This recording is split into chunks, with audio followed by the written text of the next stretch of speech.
The moment I found that foil packet in Lauren's handbag, everything I believed about trust shattered like glass hitting concrete. Some betrayals cut deeper because they're wrapped in the ordinary. A simple reach for my daughter's inhaler revealed a truth I couldn't unknow.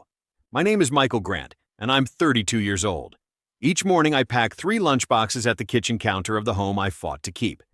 My brother Nate was the first person I called that day, his steady voice anchoring me when the floor seemed to tilt. Lauren, my wife of 8 years, had woven lies through our marriage as carefully as she folded laundry. The packet was just the beginning, a thread that would unravel everything.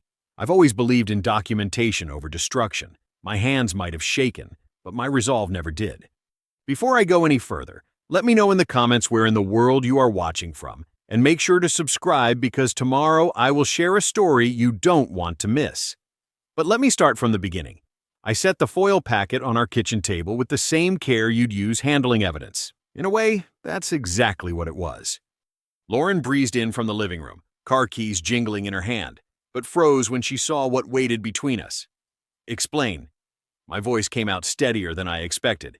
She blinked twice, processing. I'd seen that same micro-pause whenever our kids tried crafting excuses for broken rules. "It's not what you think," Lauren said, her shoulders dropping in what looked like relief. "Too quick, too rehearsed." "Then what is it?" "God, Michael, you're making this into something huge." She moved toward the fridge, as if this conversation could be dismissed by checking dinner ingredients. "It's not even mine." The kitchen clock ticked between us.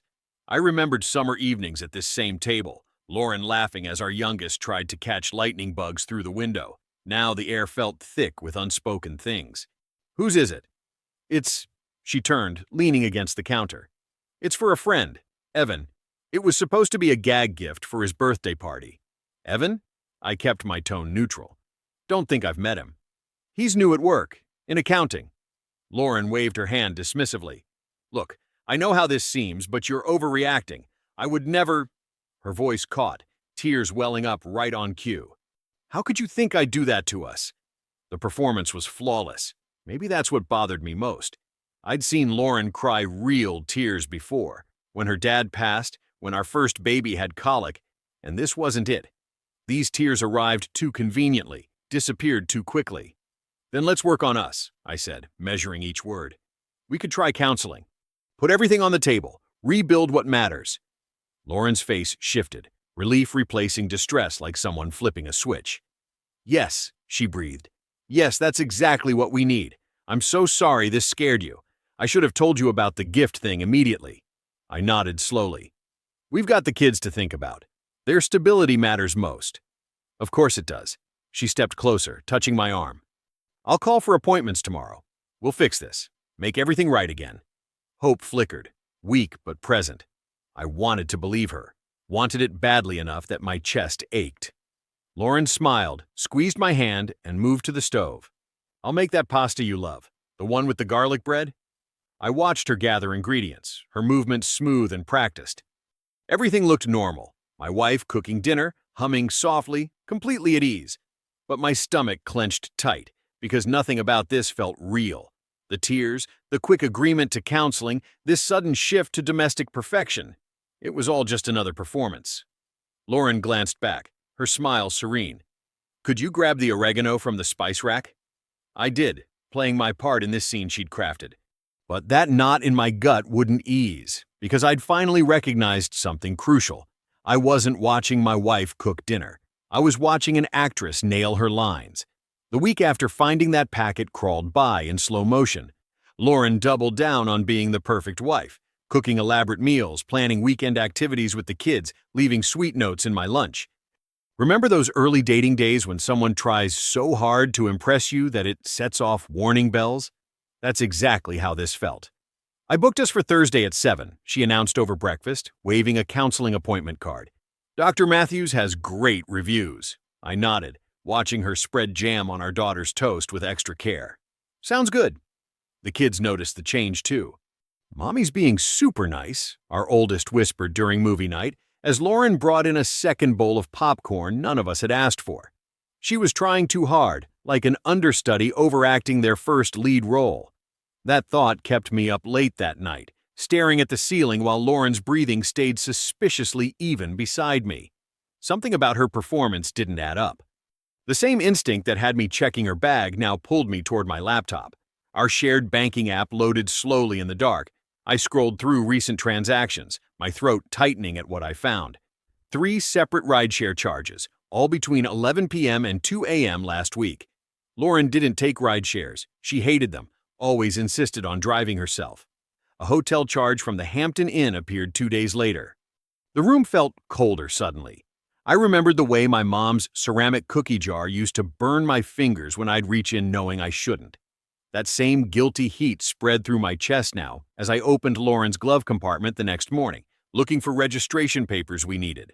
Instead, I found receipts, coffee shops I'd never heard of, lunch dates that hadn't been with me.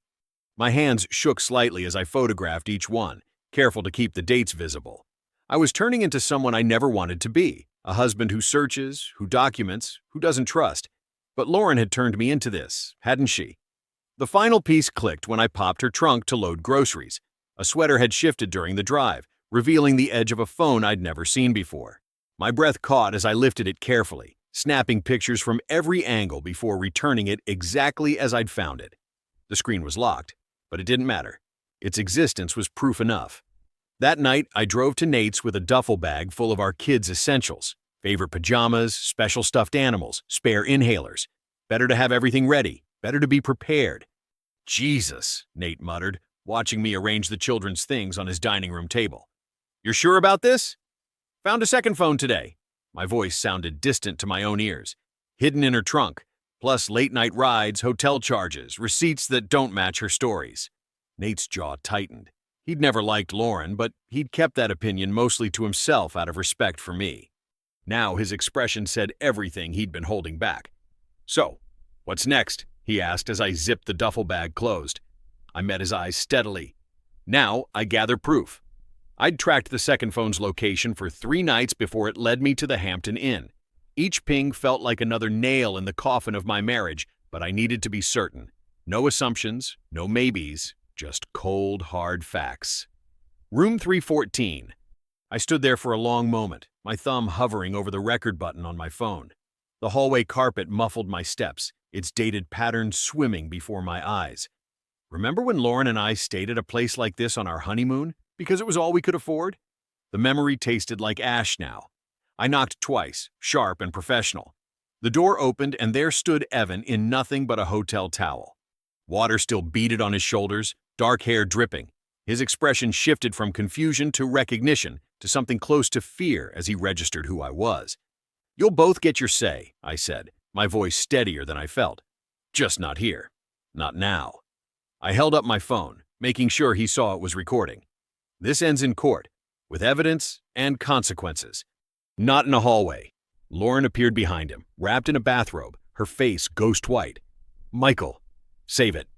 I kept my tone level, conscious of neighboring rooms. Everything you want to explain, you can explain to a judge. I turned and walked away, my footsteps echoing in the hollow space between what I'd believed and what I now knew. Neither of them called after me. Neither of them tried to stop me. That silence said everything. The next morning, I laid it all out on our kitchen counter. Bank statements, GPS logs, photos of the second phone, timestamps from the hotel.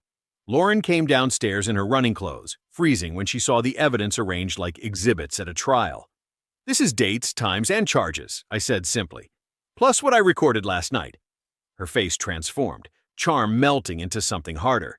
You're paranoid, she spat. You've always been controlling. Following me? Taking pictures? That's sick. We both know what's true.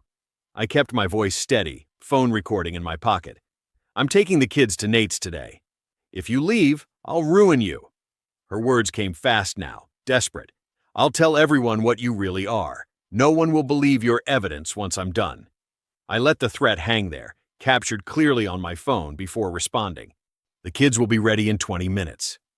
Upstairs, I woke them gently, helped them dress, packed their favorite breakfast snacks. They were confused, but trusted me enough not to cry. Lauren stood in the doorway, watching, her face a storm of emotions I no longer tried to read. The sun was just rising as I loaded the last bag into the car. Our youngest asked if we were going on an adventure. Something like that, I answered, buckling her car seat with hands that wouldn't shake. I pulled out of the driveway slowly, watching Lauren's figure shrink in the rearview mirror. The headlights cut through the pre-dawn dark, illuminating a road I never thought I'd travel. There would be no going back to the life I'd known. That chapter was already closed. The drive to Nate's felt surreal. My brother had already cleared his guest room, made up beds for the kids. He didn't ask questions when we arrived, just helped carry bags and distracted the little ones with promises of pancakes. I called Sharon Mills, he told me later that night after the kids were asleep. Best family attorney in 3 counties. She can see you tomorrow at 9. I nodded, my throat tight. The kitchen clock in Nate's house ticked softer than the one at home, but each second still felt like a countdown. Thanks for everything. Sharon Mills wore reading glasses and a no-nonsense expression. Her office smelled like coffee and paper files. Show me what you have, she said, and I spread out my evidence. Photos of the second phone, bank statements with highlighted hotel charges, GPS locations, and the recording of Lauren's threats. Good, Sharon said, reviewing each item. You documented thoroughly. We'll file for temporary custody and exclusive use of the home today. Given the evidence and her recorded threats, we should get an expedited hearing. The next 2 weeks crawled by. I took leave from work, got the kids to school from Nate's house, tried to maintain their routines. Lauren sent alternating texts of rage and desperate affection. I didn't respond to either. The hearing came faster than expected. Lauren sat across the aisle with her attorney, wearing a conservative blue dress and a concerned expression that didn't reach her eyes.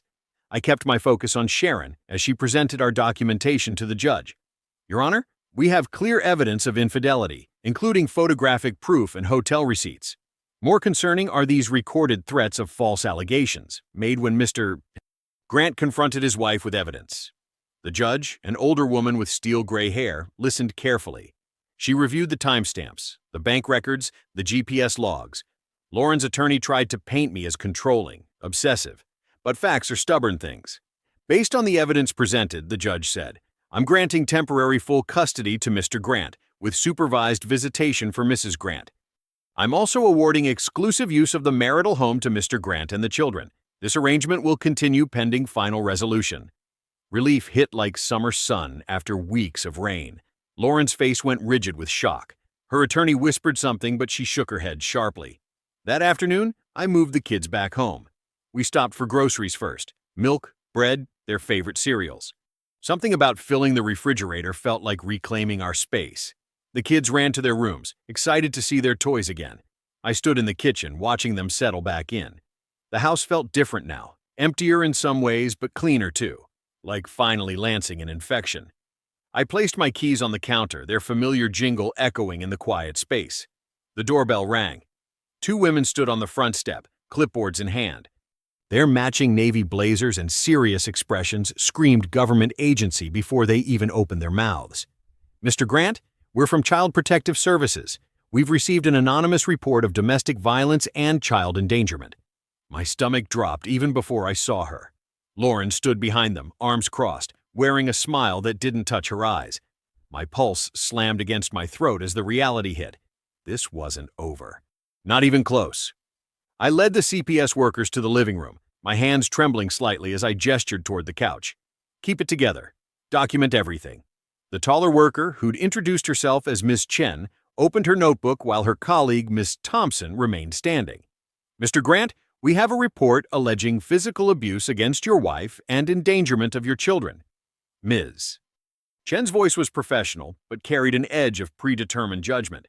We need to investigate these claims immediately. I took a slow breath, remembering the vanilla scent of my daughter's hair when I tucked her in earlier. I understand. I'll provide whatever documentation you need. The report states you struck Mrs. Grant on multiple occasions and created an unsafe environment for the children. Ms. Thompson's eyes scanned the room, probably looking for signs of disorder or danger. That's completely false. I kept my voice steady, though my pulse raced. I have never been violent toward Lauren or anyone else. In fact, I have documentation that might be relevant. I retrieved the expanding file from my office, the one I'd been building since finding that first packet. Inside were pediatrician records showing regular checkups with no concerns, school attendance logs, and teachers' notes praising the children's consistent good behavior and stable home life. These are from the past 6 months, I explained, laying out the papers. You'll see regular doctor visits, perfect school attendance, and positive behavioral reports, not typical patterns for an abusive household. The front door opened and Nate walked in. He'd always had perfect timing. "I got your text," he said, then noticed our visitors. "I'm Nate Grant, Michael's brother. I've been closely involved with the family situation." Ms. Chen looked up. "And what's your perspective on these allegations?" "My brother's the most controlled person I know," Nate said firmly. "When he discovered Lauren's affair, he didn't rage or threaten. He gathered evidence and went through proper legal channels. I've witnessed every major interaction. Through the window, I could see Lauren pacing on the sidewalk, performing concern for any neighbors who might be watching. But when she thought no one was looking, her expression shifted to something harder, almost triumphant. The sight made my stomach turn. "We have recordings," I added, pulling out my phone, "from when I confronted Lauren about her infidelity. You'll hear her threatening to make false allegations if I pursued custody." Ms. Thompson's eyebrows lifted slightly as she listened to Lauren's voice. "If you try to leave me, I'll make sure you lose everything. Who do you think they'll believe?" The workers exchanged glances. Ms. Chen made several notes while Ms. Thompson conducted a brief walkthrough of the house. They interviewed each child separately. Standard procedure, they explained. After nearly 2 hours, they stood to leave. "We'll need to complete our investigation," Ms. Chen said, "but your documentation is thorough." I watched from the doorway as they walked to their car. Lauren's face tightened when they passed without speaking to her. As their vehicle pulled away, I closed the door and leaned against it, exhausted. The house was quiet, except for the soft sounds of the children sleeping upstairs. Looking at Lauren's shadow still visible through the front windows, I understood with crushing clarity that this wasn't just about infidelity anymore. She was willing to destroy me, to weaponize lies, to risk our children's stability, all to win. "She just raised the stakes," I muttered. The next morning, I met with my attorney, spreading out the documentation from the CPS visit across her desk. "We need to move fast," I said. "Lauren's trying to paint me as dangerous." "This is actually good timing," she replied, sorting through the papers. "The judge will see this false report for what it is, retaliation for losing custody." Over the next week, I built our defense like I used to build model ships with my son, one careful piece at a time. Dr. Martinez, our pediatrician for 6 years, provided a detailed letter confirming regular checkups and no signs of abuse or neglect. The children's teachers contributed glowing reports about their continued stability and engagement despite the family upheaval. But our strongest piece was Nate's affidavit. I watched him sign it at the notary's office, his signature bold and clear. "I swear under penalty of perjury," he read aloud, "that I witnessed my brother Michael Grant maintain complete emotional control upon discovering his wife's infidelity. At no point did he exhibit violent or threatening behavior. Furthermore, I was present when Lauren Grant explicitly threatened to make false allegations if Michael pursued custody of their children." The morning of the hearing, my hands shook slightly as I knotted my tie. The fabric reminded me of the silk bookmarks Lauren and I had used at our wedding ceremony, before everything unraveled. I pushed the memory aside and focused on breathing steadily. The courtroom felt smaller than last time. Lauren sat with her attorney, wearing a carefully chosen outfit that screamed vulnerable spouse. The judge reviewed our filed documents in silence while I waited, my ankle bouncing slightly under the table. "Your Honor," my attorney began, "we have comprehensive evidence that Mrs. Grant's CPS report was retaliatory and false." She presented the pediatrician's letter, school records, and Nate's affidavit. Additionally, we have an audio recording that proves Mrs. Grant's intent to make false allegations. My pulse quickened as the bailiff played the recording. Lauren's voice filled the courtroom. "If you try to leave me, I'll make sure you lose everything. Who do you think they'll believe?" The judge's expression remained neutral, but her pen moved steadily across her notepad. When the recording ended, she looked directly at Lauren. "Mrs. Grant, this court takes false allegations of abuse extremely seriously." Her voice was sharp as a razor. "The evidence clearly shows your report to CPS was retaliatory and without merit. This behavior demonstrates poor judgment and raises serious concerns about your ability to prioritize your children's well-being." Lauren's face drained of color. Her attorney whispered something, but she sat frozen. "Given these findings," the judge continued, "visitation will be restricted to therapeutic sessions only until Mrs. Grant completes a court-approved co-parenting course." She paused, shuffling papers. "Regarding the division of assets, The prenuptial agreement's infidelity clause is clearly applicable. No spousal support will be awarded. The marital home will remain with Mr. Grant, and remaining assets will be divided according to the prenuptial terms. I remained still in my chair, hands clasped tightly in my lap. Across the aisle, Lauren stared straight ahead, her face a mask of disbelief. All her calculated moves had led to this moment, not to my destruction, but to the simple triumph of truth over lies. The morning after the hearing, I woke before dawn and just lay there, listening to the house settle. No angry texts lighting up my phone, no dread pooling in my stomach. Just the quiet tick of the hallway clock and the soft whisper of the heating system. I padded downstairs in my socks, pulled out 3 lunchboxes, and lined them up on the counter. The routine felt like slipping into an old, comfortable shirt. PB&J for Tommy, turkey and cheese for Sarah, and Hannah's special sun butter because of her peanut allergy. I remembered how Lauren used to rush through making lunches, barely paying attention to which kid got what. Now I took my time, adding little notes like my mom used to do for me. "Daddy, can I have apple slices?" Sarah appeared in her unicorn pajamas, hair wild from sleep. My heart squeezed at how much she looked like her mother, but her smile, that was all her own. "Of course, princess." I lifted her onto a kitchen stool. "Want to help me pack them?" The kids settled into our new schedule faster than I expected. Maybe children are more resilient than we give them credit for, or maybe they'd sensed the tension long before I found that damned foil packet. Either way, their laughter started coming easier, filling the house again like sunshine after rain. Evenings became our special time. We'd pile onto the couch, kids in pajamas, reading stories until eyelids grew heavy. Hannah always begged for one more chapter, and I usually gave in. These moments felt sacred, proof that we could rebuild something good from the wreckage Lauren left behind. But I wasn't naive. Every morning I checked the security cameras I'd installed. Every afternoon, I documented pickups and drop-offs in detail. When Lauren's first therapeutic visitation was scheduled, I arranged for Nate to be present. Trust, once shattered, doesn't grow back like a broken bone. Evan vanished completely. No surprise there. He'd been a coward in that hotel room, and he remained one now. Lauren mentioned him once during visitation, trying to provoke a reaction, but I just kept my expression neutral and redirected the conversation to the kids' school activities. Sometimes at night, after the children were asleep, I'd remember Lauren's face when those CPS workers showed up. That satisfied smirk, that certainty she'd finally found my weakness. The memory would send ice through my veins, because people who can weaponize children's services, who can lie about abuse without flinching, they don't just walk away when they lose. They regroup. They plan. So I stayed vigilant. Every school form filed in duplicate. Every conversation with Lauren recorded. Every change in the kids' behavior noted and dated. The family court judge had seen through her lies once. If necessary, she would again. One night, as I moved through my evening routine, checking windows, setting the alarm, I paused at the front door. The new deadbolt gleamed in the porch light, solid and reassuring. I turned it with deliberate precision, feeling each tumbler click into place. "Trust is like this lock," I whispered to myself. "Once it's broken, you don't just hang it back up and hope for the best. You replace it with something stronger." The first weeks of sole ownership felt strange, like wearing someone else's shoes.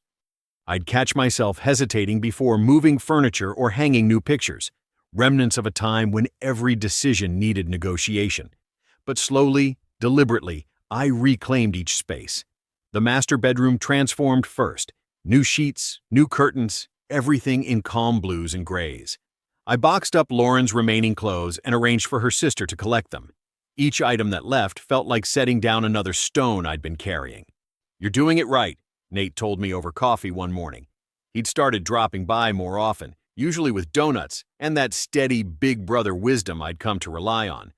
"Most guys would have lost it in that hotel room, or when CPS showed up. But you kept your head." I traced the rim of my coffee mug, remembering. There were moments I wanted to explode. When she smirked behind those social workers. God, Nate, my hands were shaking. But they didn't see that, did they? He leaned back, pride evident in his voice. They saw documentation, school records, medical files, a man protecting his kids the right way. The mortgage transfer went through on a Tuesday. I remembered standing in the bank, watching the notary stamp the final papers. Lauren's name disappeared from the deed, and something tight in my chest finally unwound. The house was truly ours now, mine and the kids. Therapeutic visitation became our new normal. Every other Saturday, Lauren would arrive at the counseling center, all designer clothes and practiced smiles. I'd hand over the children's activity reports, medical updates, and school notifications with professional courtesy. No small talk, no reminiscing. Just facts, schedules, and careful documentation. "Daddy," Hannah asked after one visit, "why does Mommy act different now?" I knelt down to her level, choosing my words carefully. "Sometimes people show us who they really are, sweetheart. And sometimes that means we have to change how we act too." The pain still surfaced at odd moments, when I found an old anniversary card, or when Tommy drew a family picture with just 4 figures instead of 5. But it was different now, more like pressing on a healing bruise than an open wound. "You know what really won through all this?" Nate asked one evening, helping me install new security cameras. "Patience. Proof. Playing the long game when she expected you to self-destruct." He was right. Every time Lauren had escalated, the lies about Evan, the threats, the false CPS report, I'd responded with calm documentation and legal process. She'd wanted chaos. I'd given her consequences. Today marked another supervised visit. I watched through the counseling center window as Lauren gathered her designer purse, her face tight with defeat. The smirk was long gone, replaced by something resigned and distant. I waited for the familiar surge of anger, the bitterness that had become such a constant companion, but it didn't come. Instead, I felt nothing but distance, like watching a storm that had finally passed, leaving only clean air behind. Lauren walked to her car without looking back, and I realized the truth. Justice didn't feel like victory. It felt like peace. Morning light streamed through the kitchen windows, catching the edge of 3 freshly packed lunchboxes lined up on the counter. The sound of spoons clinking against cereal bowls filled the air as Tommy and Hannah traded jokes across the breakfast table, with little Sarah giggling between them. I ran my thumb over the new house keys, a complete set I'd had made yesterday. The metal felt solid, certain, like the foundation we'd rebuilt our lives on. Strange how something so simple could represent everything we'd fought for these past months. The stainless steel appliances gleamed in the sunlight, reflecting the peaceful scene. This kitchen had witnessed so much: the discovery of that damning packet, Lauren's theatrical denials, her threats when cornered with evidence. Now it held different memories: weekend pancake battles, homework sessions at the counter, 3 children's artwork magneted proudly to the fridge. The court's final ruling had landed exactly as my attorney predicted. Primary custody remained with me. The prenup's infidelity clause stripped Lauren of any claim to spousal support, and the house stayed firmly in my name. Not because I'd raged or schemed, but because I'd documented everything, stayed calm when provoked, and let the truth speak through evidence. "Daddy, can we have strawberries in our lunch today?" Hannah asked, pushing her empty bowl away. "Already packed them, sweetie." I touched each lunchbox in turn. Dinosaurs for Tommy, butterflies for Hannah, pink unicorns for Sarah. Such ordinary things, these plastic containers filled with sandwiches and fruit. Yet they represented something profound: stability preserved, routine protected, a father's promise kept. Tommy helped Sarah wipe milk from her chin, and my chest tightened with pride. They'd grown closer through all this, watching out for each other in small ways. The sound of their laughter bouncing off these walls meant more than any legal victory. I picked up the house keys again, metal warming in my palm. Remember how this ended, I told myself. Not with dramatic confrontations or bitter fights, but with quiet triumph. 3 children eating breakfast in a sun-filled kitchen, their futures secured by patience instead of anger, proof instead of accusations. Lauren's supervised visits continued at the counseling center, but they felt distant now, like watching scenes from someone else's life. The smirking woman who'd tried to weaponize CPS had faded into someone smaller, less significant. Her lies had shattered against file folders full of facts, school records, and witness statements. I set the keys down beside the lunchboxes, the morning light catching both. There was poetry in that image, the means to protect our home alongside the daily act of caring for my children.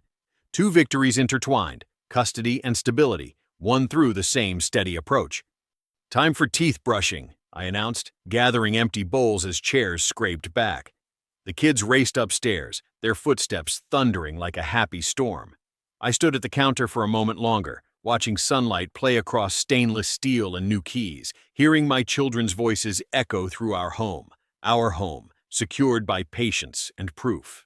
Because that's what I'd learned through all of this. Patience and proof protect what matters most.